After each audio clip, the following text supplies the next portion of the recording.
నగర పాలక సంస్థ సమావేశ మందిరంలో district development coordination and monitoring committee Disha సమావేశం పార్లమెంటు సభ్యురాలు దగ్గుబాటి పురంధేశ్వరి అధ్యక్షతన గురువారం జరిగింది. వివిధ శాఖలకు విడుదలవుతున్న నిధులు, ప్రగతి తదితర విషయాలను సమీక్షించారు. ఎంపీ దగ్గుబాటితో పాటు రాజమహేంద్రవరం రూరల్ అనపర్తి మండపేట ఎమ్మెల్యేలు Gorantla Butchaiah Chowdary, Nallamilli Ramakrishna Reddy, Vegulla Jogeswara Rao, joint collector Y Megha Swarup హాజరయ్యారు.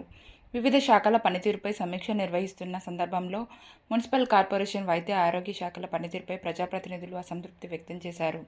అనంతరం దగ్గుబాటి మాట్లాడుతూ కేంద్ర ప్రభుత్వ పథకాలు అర్హులైన లబ్ధిదారులకు చేరేలా ప్రతి 4 నెలలకు దిశా సమావేశం జరుగుతుందన్నారు. అధికారులతో సమీక్షించి ఇంకా మెరుగైన పాలన అందించేందుకు అవసరమైన సవరణలపై తీర్మానాలు చేసి కేంద్రానికి పంపుతామన్నారు. గోదావరి పుష్కరాలపై అన్ని శాఖలను సమన్వయం చేస్తున్నామని, సీఎం చంద్రబాబు ఇప్పటికే సమీక్ష నిర్వహించారని, కేంద్రానికి పంపిన ప్రతిపాదనల ఆధారంగా కాదు లేదు అనే విధంగా నిధులు విడుదలవుతాయని ధీమా వ్యక్తం చేశారు. విడుదలైన నిధులతో పనులను వేగవంతం చేసేలా అధికారులకు ఆదేశాలిచ్చామని తెలిపారు. ZP CEO VVS Lakshmanarao, DPO Shantamani, ఇతర శాఖల అధికారులు పాల్గొన్నారు.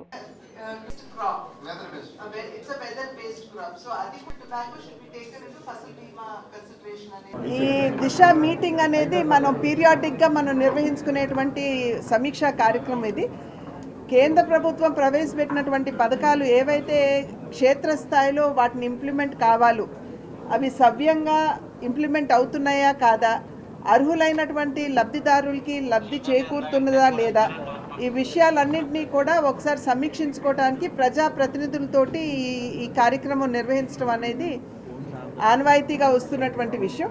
ఇది కేంద్ర ప్రభుత్వం యొక్క డైరెక్షన్స్కి అనుగుణంగా ఈ యొక్క కార్యక్రమం ప్రతి 4 నెలలకు ఒకసారి నిర్వహించాలి అని చెప్పి కేంద్ర ప్రభుత్వం డిసిషన్ తీసుకుంది. ఎందుకంటే కేంద్రం ఢిల్లీలో ఉన్న తర్వాత ఇక్కడ క్షేత్రస్థాయిలో ఉన్నటువంటి విషయాలు వారి దృష్టికి రావాలి. ప్లస్ ఈ ప్రోగ్రామ్స్లో ఏమన్నా లోపాలు ఉన్నట్లయితే వాటిని ఏ విధంగా సవరించుకోవాలి అనేటువంటి విషయాల్ని వారు సమీక్షించుకోవడానికి ఎంపీస్ ఎవరైతే ఉంటారో వారి ఆధ్వర్యంలో ఈ కార్యక్రమం నిర్వహించబడుతుంది.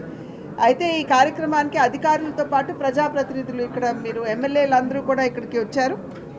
క్షేత్రస్థాయిలో వారు ఉంటారు కాబట్టి అక్కడ లోపభూయిష్టమైనటువంటి విషయాలు ఏమన్నా ఉన్నట్లయితే ఈ సమీక్షా కార్యక్రమంలో వారు తెలియజేయడం, దాన్ని మేము రెజల్యూషన్స్లో కావచ్చు, మినిట్స్లో కావచ్చు పెట్టి వాటిని కేంద్ర ప్రభుత్వానికి పంపించడం, కేంద్ర ప్రభుత్వం వీటి మీద నిర్ణయం చేయడం అనేది జరుగుతూ వస్తున్నటువంటి విషయం. కనుక ఇవాళ ఆ రకంగా చూసినట్లయితే వ్యవసాయానికి సంబంధించి ఏవైతే కార్యక్రమాలు కేంద్ర ప్రభుత్వం ప్రవేశపెట్టిందో, ఫసల్ బీమా యోజన కావచ్చు, సాయిల్ హెల్త్ కార్డ్ కావచ్చు, ఇటువంటి కార్యక్రమాలని సంబంధించి అటు అగ్రికల్చరు, అదేవిధంగా డిఆర్డిఏ, ఇది చాలా వరకు కూడా నైపుణ్యాభివృద్ధితో ముడిపడినటువంటి ఒక డిపార్ట్మెంట్ కాబట్టి అది, దానికి తోడు ఇరిగేషన్ ఒకటి.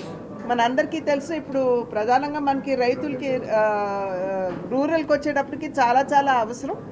దానికి తోడు ఇప్పుడు పుష్కరాలు కూడా వస్తున్నటువంటి సందర్భంలో ఇరిగేషను, అదేవిధంగా మన మున్సిపాలిటీ సమీక్ష, ఇవన్నీ కూడా ఒక 10-12 డిపార్ట్మెంట్స్ ఇప్పటికే సమీక్ష అనేది చేసుకోవడం జరిగింది.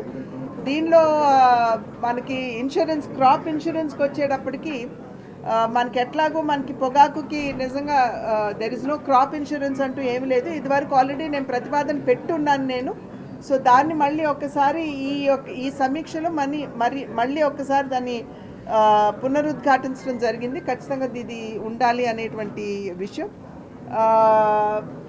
సో దీన్ని బట్టి ఇప్పుడు మినిట్స్ ఏవైతే వస్తాయో వాటిని త్వరలోనే మేము కేంద్రానికి పంపించడం, దీని మీద ఏమన్నా వాళ్ళకి ఏమైనా డౌట్స్ ఉంటే డెఫినెట్గా మాకు రివర్ట్ అవుతారు. కాబట్టి ఇవి చాలా చాలా మంచి కార్యక్రమం ఇది. ఎందుకంటే ఇందాక చెప్పినట్లుగా కేంద్ర ప్రభుత్వం ఏ ఆలోచనతోటి ఈ కార్యక్రమాన్ని ప్రవేశపెడుతుందో వాటిని మనం నిజంగా లక్ష్యాన్ని మనం చేరుకున్నామా లేదా అనేటువంటి విషయాన్ని సమీక్షించుకోవటం. కాబట్టి ఇది ఇప్పటి వరకు కూడా ఏదైతే ప్రజా సమస్యలు ప్రజాప్రతినిధులు దృష్టి తీసుకొచ్చారో అధికారులు కూడా దాని మీద స్పందించి త్వరలో వాటికి సంబంధించినటువంటి కరెక్షన్ మెథడ్ అది కూడా చేస్తామన్నారు. అదేవిధంగా రైల్వే స్టేషన్కి సంబంధించి కూడా రివ్యూ జరిగింది.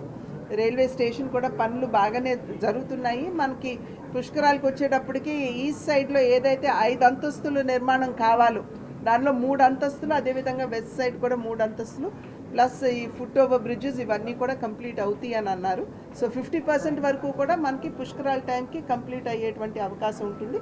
ప్రయాణికులకి భక్తులకి ఏ రకమైనటువంటి ఇబ్బంది లేకుండా ఏవైతే ఇంకొన్ని మౌలిక సదుపాయాలు కావాలి అని చెప్పారు ప్రజాప్రతినిధులు, వాటి మీద కూడా రైల్వే అథారిటీస్ దృష్టికి కేంద్రీకరిస్తామని చెప్తున్నారు.